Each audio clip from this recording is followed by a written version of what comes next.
Hop, on est parti, le micro semble fonctionner. Salut à tous les gens, j'espère que vous allez bien. On se retrouve aujourd'hui, comme tous les dimanches soirs sur le groupe, pour un nouveau live autour d'un thème de la séduction, des relations hommes-femmes et du développement personnel. Et aujourd'hui, on va voir comment développer une confiance à toute épreuve. Pour tous ceux qui ne me connaissent pas, ceci c'est tout simplement la rediffusion. Alors soit si vous êtes en live, vous êtes sur le groupe Facebook Geek et Séduisant. Moi, c'est Josué, coach en séduction. J'aide les geeks à trouver une copine sans avoir à sortir en boîte de nuit, sans avoir à jouer de rôle, ni sans avoir à cacher vos passions. Et si tu vois cette vidéo depuis YouTube, bah, bienvenue à toi et je t'invite à rejoindre du coup le groupe Geek et Séduisant qui se trouve en description de cette vidéo si tu souhaites avoir accès à plus de conseils. En tout cas, c'est parti et aujourd'hui, on va voir comment développer une confiance en soi à toute épreuve. Pourquoi est-ce que j'évoque ce thème aujourd'hui? Parce que c'est l'une des problématiques qui revient le plus souvent. Si, si vous n'osez pas aller aborder une femme qui vous plaît, si vous n'osez pas flirter, montrer votre intérêt pour une femme qui vous plaît, si vous n'osez pas la toucher, si vous n'osez pas sexualiser la conversation, si vous n'osez pas proposer le rendez-vous, etc., tout ça, c'est tout simplement parce que vous manquez probablement de confiance en vous. Et on associe très souvent cela à une certaine timidité, euh, et introversion. Mais ici, on va voir du coup comment est-ce que vous pourriez faire pour régler votre problème de confiance en vous. Pourquoi est-ce que je me permets de faire ce live? Tout simplement parce que j'étais moi-même une personne qui manquait énormément de confiance en moi. Vous pouvez voir ici ma belle gueule de geek. D'ailleurs, ma tête, elle y ressemble encore un peu, mais non, on n'abuse pas. J'ai quand même pas mal changé. J'ai changé de style, j'ai changé de coiffure. Mais là, on peut me voir avec ma petite tête de geek et mes lunettes carrées. Effectivement, je rigole, j'ai l'air heureux sur cette photo, mais la vérité, c'est que j'ai quand même eu une certaine période de déprime dans ma vie où, socialement parlant, ça n'allait pas bien, surtout durant mes années collège et au début du lycée.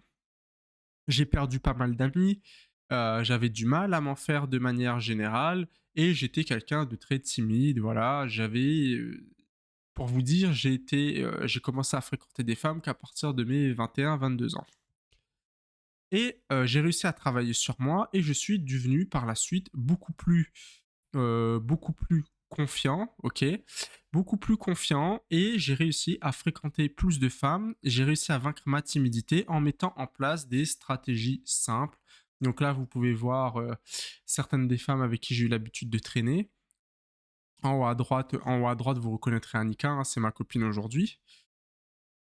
Et du coup, mon but ici, c'est de vous montrer de quelle manière est-ce que vous aussi, vous pourriez vaincre votre timidité et devenir plus confiant. Mais il faut que je vous prévienne d'une chose, c'est que la solution miracle n'existe pas. Si vous pensez que vous allez sortir de cette vidéo avec, avec une technique magique qui va vous rendre beaucoup plus confiant d'ici en 2 jours, c'est pas vrai. Ça m'a pris plusieurs années pour faire cela, mais en même temps, j'étais pas vraiment à 100% dessus. J'ai fait pas mal d'erreurs, même si je me suis fait accompagner, même si je me suis formé, etc. J'ai fait pas mal d'erreurs. Le processus aurait pu être beaucoup plus rapide si j'avais été plus sérieux. Mais justement, ce que je veux vous partager ici, ce sont justement les méthodes qui m'ont aidé à progresser petit à petit, mais qui vont vous permettre, vous, d'éviter de perdre du temps inutilement et vraiment d'aller dans la bonne direction, histoire que vous ayez les bonnes ressources à disposition. Alors, ce que je veux vous partager ici, ce n'est pas de la science exacte non plus, ok? C'est tout simplement le fruit de mon expérience, de ce que j'ai appris au fil des années et de ce qui a fonctionné pour moi. Donc, pas de bullshit, pas quelque chose de purement théorique. Je vais vous partager ici des conseils que vous pourrez qui vous pourrez appliquer très rapidement, mais surtout qui vous permettront d'analyser votre situation vraiment en détail et de déterminer les zones d'ombre, les zones qui font qu'aujourd'hui, vous manquez de confiance en vous. Pour moi, déjà, On va rentrer dans le vif du sujet directement. La confiance en soi, elle se base sur 3 piliers, OK? 3 piliers qui sont très importants. Ces 3 piliers, elles fonctionneront si les 3 piliers ne sont pas présents, vous allez manquer de confiance en vous. Vous êtes obligé d'avoir les 3 piliers, sinon ça ne fonctionnera pas. Donc ne vous dites pas: «OK, moi je vais travailler que sur un seul de ces 3 piliers et je vais devenir beaucoup plus confiant». Non, ça ne fonctionne pas. Mais vous verrez également que ces 3 piliers fonctionnent en harmonie. Ces 3 piliers fonctionnent en harmonie et c'est ensemble qu'elles forment un tout et qu'elles forment votre confiance en vous. Donc directement, on passe au premier pilier. Le premier pilier, c'est l'estime de soi. L'estime de soi qu'on a très souvent tendance à confondre avec la confiance en soi. Mais ce n'est pas la même chose. L'estime de soi, c'est tout simplement l'image que tu as de toi. C'est tout simplement la valeur que tu te donnes. Ce qui est très différent de l'image que les gens ont de toi. Si on devait par exemple te noter, peut-être que toi, tu as l'impression d'être si tu manques de confiance en toi en tout cas, tu as l'impression d'être un 3 sur 10, un 4 sur 10, alors qu'aux yeux des gens à l'extérieur, tu es peut-être dans la réalité un 6 sur 10. Donc à ce moment-là, ton manque de confiance en toi te donne l'impression que tu n'as pas de valeur, alors que peut-être tu vaux beaucoup plus que ce que tu penses. Mais très souvent, la vision que tu as de toi-même, elle sera dictée par la société. Ça, c'est une chose, par la société autour de toi et les comparaisons que tu te fais, ok? Imaginons qu'aujourd'hui, justement, dans la société, on te dégage constamment cette idée que pour plaire aux femmes, tu dois être riche et beau, ok? On te balance cette idée que tu dois être riche et beau. Forcément, si tu te compares aux autres hommes qui ont du succès avec les femmes et que tu te compares sur l'aspect financier ou physique, peut-être que tu vas trouver que tu n'es pas suffisamment beau ou que tu n'as pas suffisamment d'argent. Donc, en te comparant aux autres, tu vas un peu détruire ton estime de toi parce que tu ne te trouves pas suffisamment bien. Mais ça, bien comprendre que c'est la société qui impose ce fameux cadre. Et ce fameux cadre, il vient bousiller ton estime de soi que si tu te compares aux autres. Donc du coup, de toute façon, on en parlera dans l'un des troisièmes piliers, c'est que tu devrais éviter de te comparer aux autres. Tu as concrètement deux manières d'améliorer ton estime de toi. Il y a plusieurs solutions, mais pour moi, ce sont les deux très gros axes qui te permettront vraiment de booster ton estime de toi. Mais retiens bien que ton estime de toi dépend énormément des normes de la société d'aujourd'hui et de la comparaison que tu te fais aux autres. Ok, ça c'est très important pour comprendre les axes d'amélioration. La première axe d'amélioration, du coup, c'est de travailler sur toi pour devenir fier de toi. Donc, si tu sais que dans la société, pour être accepté, pour que les gens te kiffent, etc., pour que les gens t'acceptent, il faut que tu gagnes plus d'argent, que tu aies un meilleur physique, une meilleure situation financière, que tu sois plus charismatique, etc. Essaye d'atteindre ces objectifs. Essaye de devenir plus beau. Essaye d'avoir un meilleur physique. Essaye d'avoir un meilleur style vestimentaire. Essaye d'être plus charismatique. Essaye d'être plus sociable. D'avoir un meilleur statut social. D'avoir plus d'argent. Tout simplement pour que tu aies une raison d'être fier de toi. C'est difficile, mais pas impossible. Mais c'est difficile d'avoir une bonne estime de soi si on n'a aucune raison d'être fier. Si tu n'as absolument rien accompli de ta vie, que tu ne fais absolument rien de tes journées, ça va être très difficile de te dire que tu as de la valeur. Parce que tu n'as aucune preuve, tu n'as rien de tangible pour te prouver à toi-même que tu as de la valeur. Ça va être compliqué. Donc la première chose, si tu veux booster ton estime de toi, c'est je parle bien d'estime de soi et pas de confiance en soi. L'estime de soi, c'est un des éléments de la confiance en soi, ok. Mais pour booster ton estime de soi, donc pour booster indirectement ta confiance en toi, tu dois te prouver que tu as de la valeur. Et la deuxième chose, du coup, c'est le deuxième élément, c'est que tu arrêtes tout simplement de te comparer aux autres et tu commences à t'accepter tel que tu es. Tout simplement parce que euh, on a tous une vision un peu faussée de la réalité. Donc, je redonnais l'exemple, par exemple, les femmes n'aiment que les bad boys, les femmes n'aiment que les hommes riches, les femmes n'aiment que les hommes beaux. Ce n'est pas vrai. Il y a des hommes moins beaux que toi, il y a des hommes moins riches que toi, qui ont réussi à trouver une copine, qui ont du succès avec même qui ont du succès avec les femmes de manière générale. Et ça, c'est tout simplement parce qu'ils sont suffisamment confiants, suffisamment charismatiques, et qu'ils arrêtent de se comparer aux autres. La seule chose avec laquelle tu devrais te comparer, c'est le toi d'hier, ok? C'est la seule source de comparaison intéressante. Est-ce que par rapport à hier, tu as progressé? Ça, c'est la seule chose à laquelle tu dois te comparer. Et si tu te limites uniquement à ça et que justement tu constates que par rapport à hier, tu as progressé, tout ce que tu peux, mentalement, tu vas être dans un meilleur, vraiment dans un meilleur état d'esprit. Tu te sentiras mieux, tu arrêteras de te comparer aux autres et tu verras que tu seras en train de progresser, ce qui te mettra de bonne humeur. J'ai eu l'impression d'avoir un commentaire, ok. Donc arrête de te comparer aux autres et compare-toi uniquement à toi-même. Ça, c'est pour l'estime de soi. Le- L'estime de soi est importante et le problème, c'est que la majorité des gens se concentrent uniquement sur l'estime de soi et ça, c'est un vrai problème. Je vois des mecs qui se disent, ok, aujourd'hui je suis timide, aujourd'hui j'ai du mal à trouver une copine, donc ce que je vais faire, c'est que je vais me concentrer sur moi, je vais essayer de gagner plus d'argent, je vais essayer d'avoir un meilleur physique, et de cette manière-là, je vais trouver une copine. Sauf que ce n'est absolument pas ça qui réussit, enfin du moins pas ça tout seul, qui réussira à vous rendre plus confiant auprès des femmes. Ce n'est pas parce que vous allez devenir plus musclé et plus beau que vous allez oser aborder des femmes. Moi, personnellement, ça m'a aidé, ok? J'ai travaillé sur mon style vestimentaire, je l'ai amélioré, j'ai fait du sport, je commençais à être un peu plus satisfait de mon corps. Je me sentais un petit peu plus en confiance, mais ça n'a pas suffi, ça ne m'a pas suffi pour que j'ose aborder une fille pour la première fois.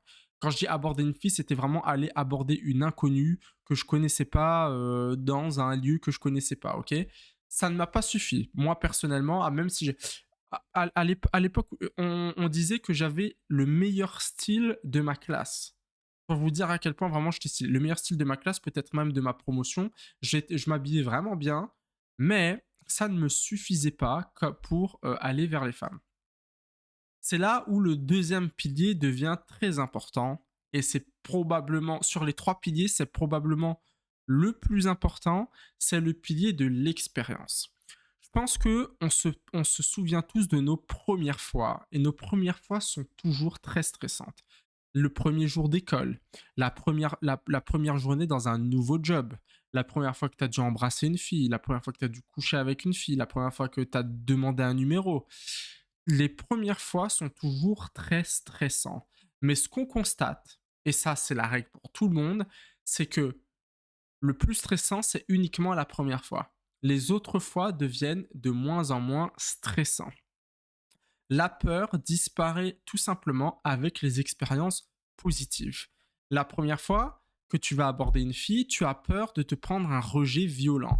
Mais tu vas te rendre compte en y allant qu'au final, c'est pas si mal que ça. La fille va le prendre positivement et même si tu te fais rejeter, la fille sera contente de s'être fait aborder. Ce qui fait que ça t'encouragera à le refaire une deuxième fois et tu seras beaucoup moins stressé à l'idée de le faire la deuxième fois. Il faut donc, si tu veux être plus confiant, il faut donc que tu accumules un maximum d'expérience. C'est comme le travail. Ta première journée de travail, elle est stressante. Tu ne sais pas où te positionner. Tu ne sais pas comment faire les tâches qu'on va te donner. Tu as besoin d'un certain temps d'adaptation. Mais au bout de 6 mois de travail, c'est bon, tu vas pas stresser à l'idée d'aller au taf. Tu vas y aller tranquille, tu dis bonjour collègue, tu sais ce que tu dois faire aujourd'hui. Bon, peut-être que même tu es devenu chef de section, on te donne, on t'est considéré comme un expert, on te demande des conseils sur comment faire tel ou tel taf. Peut-être même que c'est toi qui t'occupes de former les nouveaux. Voilà, au bout de 6 mois, tu es à l'aise, mais c'est parce que chaque jour, chaque jour, tu te forçais à aller au travail. Bon, tu te forçais, tu étais en quelque sorte obligé d'y aller, mais chaque jour, tu te forçais à aller au travail, ce qui fait que tu as petit à petit accumulé de l'expérience et du coup, tu es devenu de plus en plus confiant dans ton environnement professionnel. Et c'est tout simplement pareil avec les femmes. Il faut que tu accumules un maximum d'expérience avec les femmes pour que tu deviennes plus confiant avec les femmes. Les gens ont tendance à prendre. Les gens, ce qu'ils se disent, c'est OK, je vais d'abord attendre d'être plus confiant avec les femmes pour ensuite passer à l'action. Mais non, tu ne peux pas devenir plus confiant avec les femmes sans passer à l'action en fait. C'est en passant à l'action, en accumulant de l'expérience que tu deviens plus confiant. Et comme on dit, c'est fake it until you make it. C'est vraiment l'idée d'agir comme si tu étais déjà une personne confiante suffisamment longtemps jusqu'à ce que tu deviennes confiant. Comment gérer une personne confiante? Une personne confiante, ce qu'elle ferait, c'est que si il voit une fille qui lui plaît, il n'hésiterait pas à aller lui parler, à lui montrer son intérêt, à lui proposer de se revoir et de demander son numéro de téléphone. Même si tu as peur, même si tu n'es pas confiant, il faut que tu le fasses. Ça sera très stressant. Ta première approche sera probablement foireuse, mais ça, une fois que tu auras passé cette étape, ça va être beaucoup plus simple les prochaines fois que tu le feras. C'est vraiment franchir cette étape de la première fois. Mais l'expérience, tu peux l'accumuler de différentes manières. L'expérience, tu peux l'accumuler de différentes manières. Moi, dans mon cas précis, ce qui m'avait permis d'aborder la première fille, c'était en salle de sport. C'était dans une salle de sport, je me rappelle très bien. Très belle fille, 10 sur 10, physiquement, taille mannequin. Ce qui m'avait permis, c'était tout simplement que j'avais pris l'habitude de traîner amicalement avec des femmes. Donc moi, à la base des bases, j'avais vraiment peu d'amis. Puis j'ai commencé à prendre un peu confiance en moi en travaillant sur moi. J'ai commencé à avoir des amis mecs, des potes mecs. Puis une fois que j'étais suffisamment confiant avec des potes mecs, j'ai commencé à avoir des potes meufs. Puis du coup, une fois que j'ai accumulé suffisamment de confiance en moi avec des potes meufs, ce que j'entends par confiance en moi, c'était que je me sentais suffisamment à l'aise avec la présence féminine dans ma vie. Je ne les idéalisais plus comme une déesse sur un piédestal inaccessible. Non, je savais qu'elles avaient leur lot de qualités, qu'elles avaient leur lot de défauts. Je voyais la femme comme mon égale. Et c'est en m'habituant à la présence féminine que j'ai au final, finalement, osé à aborder une fille pour la première fois. Mais même sachant cela, même si mentalement je savais que j'étais son égal, c'est quand même quelque chose de très stressant, mais ça devient beaucoup de moins en moins stressant avec le temps et ça, c'est vraiment important à comprendre. Et il faut faire attention à son interprétation lorsque vous accumulez de l'expérience. Parce que là aussi, euh, tout à l'heure, j'ai précisé accumuler de l'expérience positive. Le problème, c'est que beaucoup de personnes voient leur expérience comme quelque chose de négatif. Vous êtes dépité à l'idée de vous prendre un rejet. Et ça, c'est quelque chose qui n'est pas bon. Parce que si vous voyez votre expérience comme quelque chose de négatif, ça va venir entacher votre confiance en vous et non la booster. C'est pour ça qu'il est important en troisième pilier, et là vous voyez qu'on fait facilement une transition, qu'il est important de travailler sur son mental. C'est votre mentalité qui va déterminer la vision que vous avez, qui va déterminer l'impact de votre estime de vous et l'impact de vos expériences. Les gagnants et les perdants, en fait, ils ne voient pas du tout le monde de la même manière. En fait, il y a une réalité, ok? Il y a une réalité, mais personne ne voit vraiment la réalité. On voit tous le monde à travers un filtre qui nous est propre. Ce filtre, il a tout simplement été formé à partir de nos expériences passées, à partir de notre environnement, etc. À partir de nos croyances aussi, souvent des croyances limitantes, mais on ne voit pas le monde de la même manière. Sauf que le gagnant, il a une manière de voir le monde qui joue en son avantage, alors que le perdant a une manière de voir le monde qui joue en son désavantage. Mais vous êtes responsable, du moins vous avez un certain contrôle sur la manière dont vous voyez le monde. Si vous avez tendance à être pessimiste, vous pouvez devenir optimiste en faisant un travail sur votre mental. Du coup, moi, en fait, ce qui s'est passé, c'est que moi, je devais changer ma manière de penser. Entre le moment où j'avais aucun succès et le moment où j'ai commencé à fréquenter des filles, il fallait que je change quelque chose dans ma manière de penser. Au début, je me disais que j'étais pas attirant. Puis ce qui s'est passé, c'est que je me suis dit, c'est que, ok, je peux changer, je peux améliorer certaines choses chez moi. Ok, qu'est-ce que je peux apprendre vis-à-vis des femmes? Qu'est-ce que je peux améliorer chez moi pour justement correspondre aux critères d'attraction des femmes? Qu'est-ce qui est sous mon contrôle? Qu'est-ce qui n'est pas sous mon contrôle? Et ça, ce sont que des petites choses, mais si vous avez les bonnes axes de pensée, ce sont ces principes de base-là qui vont vous permettre vraiment d'aller très loin. Du coup, ici, je vais vous donner 3 principes qui m'ont permis de changer, mais 3 principes que je vous dis, hein, toutes les personnes à succès dans le monde, sans exception, respectent ces 3 principes. C'est vraiment la définition du succès. C'est vraiment ça qui va vous permettre de réussir dans quasiment n'importe quel domaine et plus précisément sur le plan relationnel. Premier principe à accepter, c'est que chaque échec rapproche du succès. Une autre manière de traduire cela, c'est que soit je gagne, soit j'apprends, mais je ne perds jamais. Un, Quelque chose d'assez contradictoire, c'est qu'on a tendance à penser que les hommes qui ont le plus de succès dans un domaine, ce sont des gens qui n'échouent jamais. Mais en fait, c'est pas du tout ça. En fait, ce qui s'est passé, c'est que ces hommes-là, ils ont tellement échoué, beaucoup plus que vous. Ils ont tellement échoué et ils ont tellement appris de leurs échecs qu'aujourd'hui, ils ont rectifié le tir et ils font beaucoup moins d'erreurs et échouent beaucoup moins que vous. L'échec est, en fait, c'est obligatoire. Vous ne pouvez pas ne pas passer par l'échec. C'est essayer, et ça, c'est quelque chose qui me fait assez rire lorsque je discute avec certaines personnes. C'est les gens qui viennent et qui me disent ouais, j'en ai marre de me faire rejeter. Moi, j'aimerais trouver une copine et ne plus jamais me faire rejeter. Mais c'est impossible, les gars. C'est impossible. Dans votre processus d'apprentissage, surtout si aujourd'hui vous galérez vraiment beaucoup, avant, avant de trouver une copine, vous allez forcément vous faire rejeter. C'est juste qu'il y a certains rejets qui sont moins violents que d'autres. Mais vous savez, à chaque fois que vous mettez un like sur Tinder et que la fille ne vous like pas en retour, techniquement parlant, c'est un rejet. Quand vous dites bonjour à une fille et qu'elle ne vous répond pas, c'est un rejet. Quand vous demandez un numéro de téléphone et qu'elle ne vous le donne pas en retour, c'est un rejet. Mais vous allez forcément, à un moment donné, vous faire rejeter. Vous ne pouvez pas vous dire demain, ok, c'est parti, je vais chercher une copine et je ne vais pas du tout me faire rejeter. Non, c'est impossible.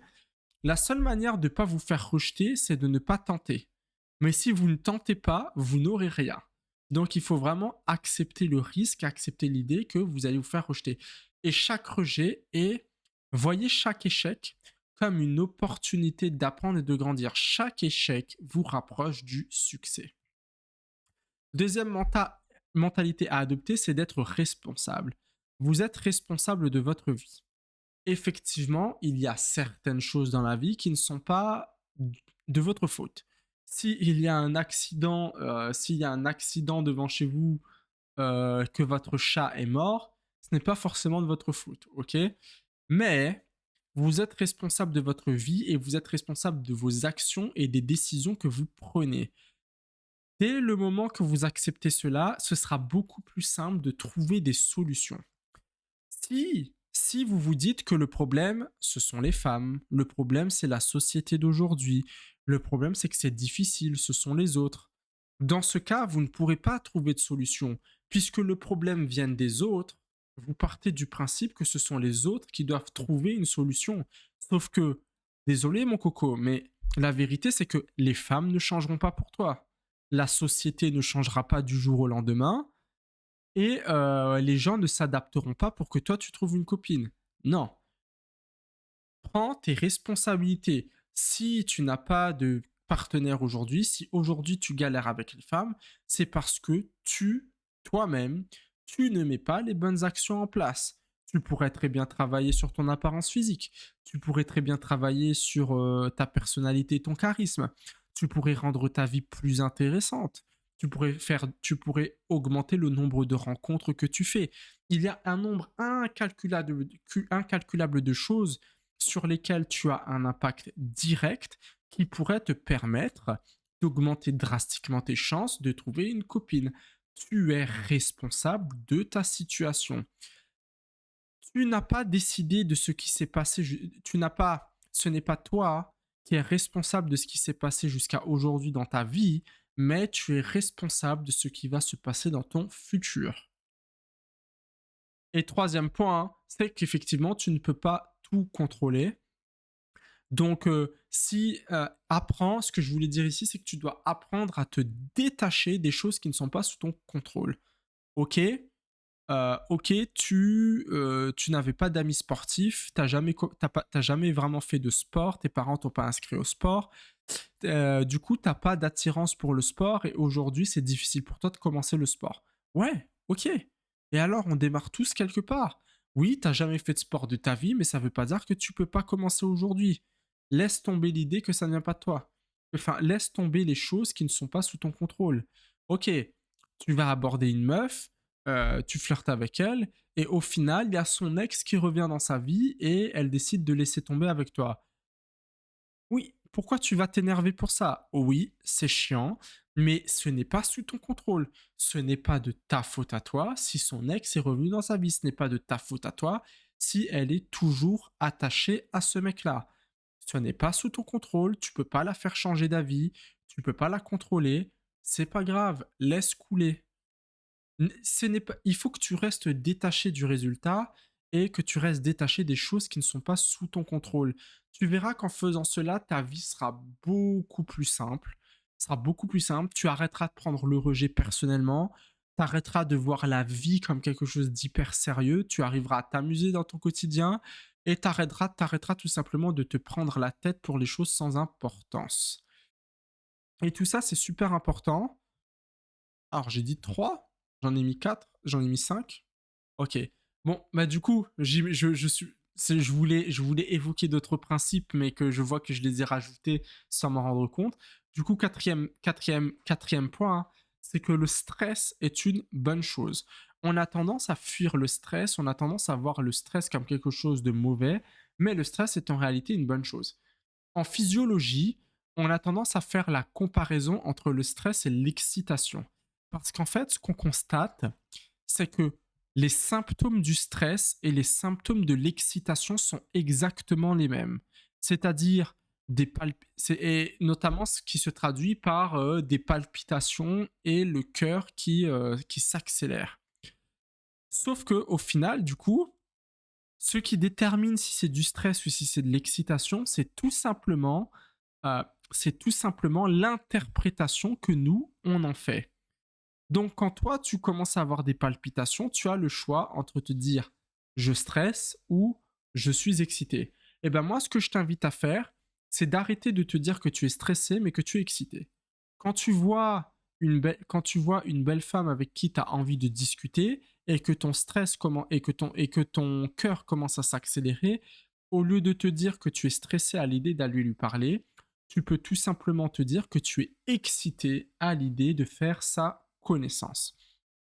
Et le stress, c'est une bonne chose. Pourquoi? Le stress, c'est une émotion. Le stress, c'est un indicateur. Le stress, il est là, quand il est présent, il est là pour t'indiquer que tu es en train de sortir de ta zone de confort et que tu es du coup en train de progresser. Ta progression, la vie que tu rêves d'avoir, se trouve dans le stress. Embrasse le stress. Vois-le comme comme quelque chose à rechercher. Au lieu de l'éviter, vraiment, essaye de l'accepter. Quand j'ai abordé la première fille, j'étais stressé. Quand j'ai embrassé la première fille, j'étais stressé. Quand j'ai fait ma première vidéo YouTube, j'étais stressé. Quand j'ai fait mon premier live, j'étais stressé. Quand j'ai commencé à faire de la prospection, j'étais stressé. Mais il faut surmonter ce stress, il faut le faire. Et aujourd'hui, ces choses-là ne sont plus des choses qui me stressent. Tout simplement parce que j'ai appris à surmonter ce stress. Ils font maintenant partie de ma zone de confort.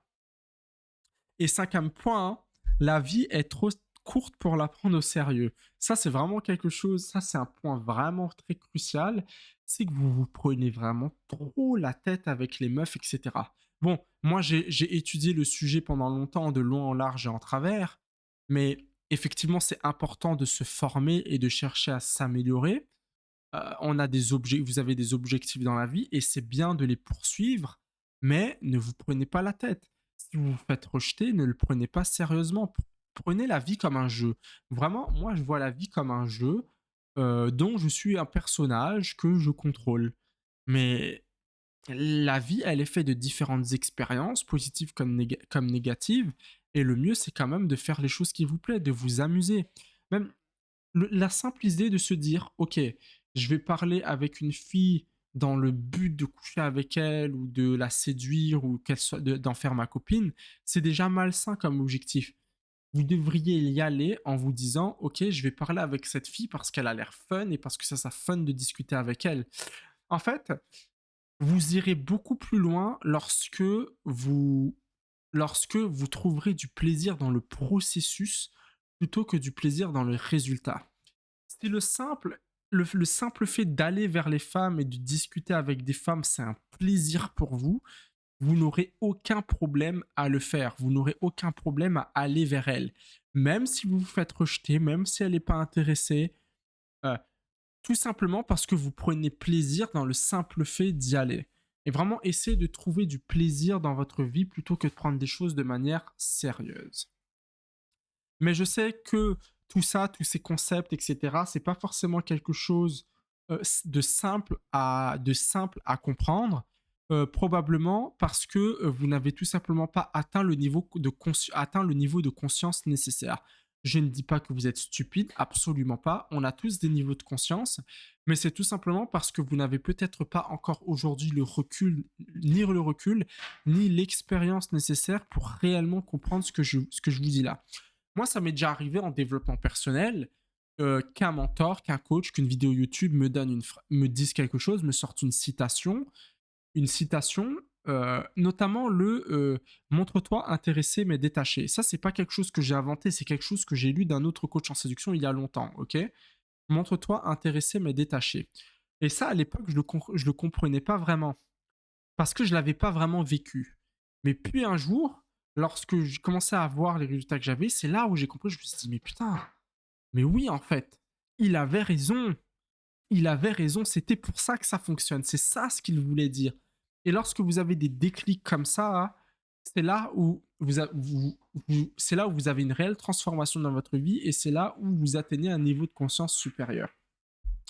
Tiens, exemple simple, tout à l'heure, un coaché un coaché qui a des problématiques, qui galère depuis longtemps avec les femmes, et je lui expliquais que ton problème, en fait, c'est que tu ne passes pas suffisamment à l'action. Et aujourd'hui, et quand je lui disais ça, il me disait, mais si, je fais des efforts, etc. Il comprenait pas ce que je voulais dire quand je lui disais qu'il passait pas suffisamment à l'action. Ce matin, il m'a envoyé un message, il m'a dit, euh, Josué, en fait, j'ai réfléchi à ma vie, j'ai analysé les situations que j'ai vécues, et je me rends compte qu'en fait, j'ose pas assez, j'en fais pas assez. Et c'est pour ça qu'en fait, je galère avec les femmes, c'est qu'à chaque fois, il y a un blocage, et je passe pas à l'action. Et c'est exactement ce que je lui disais. C'est ce que je lui ai dit. Je lui ai dit, regarde, c'est exactement ce que je te disais, c'est que tu ne passes pas suffisamment à l'action. Si tu faisais plus souvent ce que tu étais censé faire, tu aurais de bien meilleurs résultats. Et c'est là où il dit, mais oui, c'est tellement ça. C'est là qu'il s'en est rendu compte. Pourtant, je lui en ai parlé 3 mois après, enfin 3 mois avant. Mais 3 mois avant, il ne comprenait pas ce que ça voulait dire. Il n'avait pas atteint le niveau de conscience nécessaire pour le comprendre. Et aujourd'hui, il a eu une réalisation, un déclic, et là il se dit, mais ouais, en fait c'est vraiment ça le problème. Donc, ce que je vous ai expliqué jusqu'ici, peut-être que vous ne le comprenez pas à 100%, peut-être que vous ne l'assimilez pas à 100%, mais essayez de garder tout cela dans un coin de votre tête et un jour, je vous assure, un jour ça va arriver, 100%, je ne sais pas quand, mais un jour vous allez vous dire, waouh, Ok, c'est ça qu'il voulait dire. Je comprends mieux pourquoi ça fonctionne ou pourquoi ça ne fonctionne pas. Mais en tout cas, si tu veux développer beaucoup plus ta mentalité, si tu veux développer ta confiance en toi avec les femmes, je peux t'aider de manière beaucoup plus personnalisée. Ok, là, je vous ai tout expliqué. Avec tout ce que je vous ai donné ici, c'est ultra puissant et vous pouvez déjà commencer à travailler de votre côté, bien évidemment. Mais si vous voulez pousser beaucoup plus loin, si vous voulez que je vous accompagne personnellement, que je sois votre mentor et que je vous donne le coup de pied au cul pour réellement passer à l'action, je peux vous aider via ma formation à améliorer ton image et ton charisme. Je peux t'aider à vivre des expériences positives parce que, comme je te disais, donc améliorer ton image et ton charisme va améliorer ton estime de toi. Te faire vivre des expériences positives va te permettre de gagner en expérience et du coup gagner confiance en toi, notamment par exemple en t'aidant à faire plus de rencontres ou en te créant un profil séduisant sur les applications de rencontres. Quand tu vas voir que les filles vont t'envoyer le premier message, quand tu vas voir que les filles seront contentes de flirter avec toi, ce sont des expériences positives qui vont te booster, qui vont te donner confiance en toi. Tu vas finalement te rendre compte que tu es plus attirant que ce que tu pensais.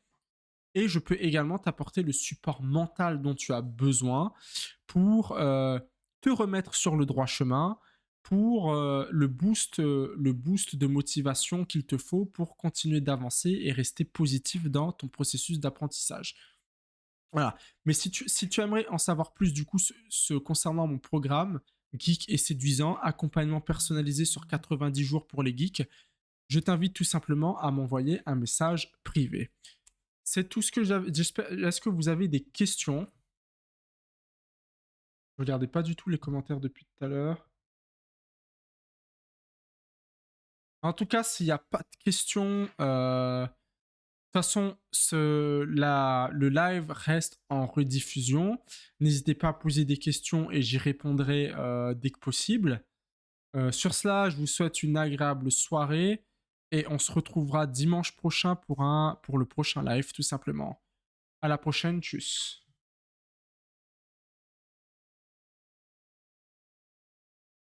Ah.